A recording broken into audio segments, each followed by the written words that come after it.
எவர் எல்லா வகையான இடையூறுகளையும் விளக்குபவரோ, ஒரே சுக ஸ்வரூபமான தன்னுடைய ஆத்மாவில் ரமிப்பவரோ, சாந்தியின் இருப்பிடமோ, தன்னுடைய பக்தியை அளிப்பவரோ, சிந்திப்பவருக்கு பிரம்மபதத்தை அளிக்கும் வல்லமை உடையவரோ, தன்னுடைய ரசத்தை வழங்குபவரோ, பிரேமைக்கு இருப்பிடமானவரோ, சனாதன புருஷரோ, மேகத்தை நிகர்த்த ஷியாம சுந்தர திருமேனி உடையவரோ, தன்னுடைய மரியாதையிலிருந்து ஒருபொழுதும் பிறழாதவரோ, பீதாம்பரதாரியோ, அழகானவரோ, அந்த ஸ்ரீகிருஷ்ணனை நான் எப்பொழுதும் மனம் வாக்கு சரீரத்தால் சரணடைகிறேன்.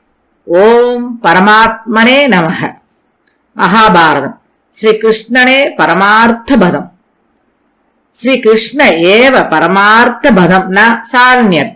தஜ்ஞாஸ்த ஏவ ஜகதாம்பிக கீர்த்தனியாக தத் தியான தக பரம மங்கள மஸ்திகு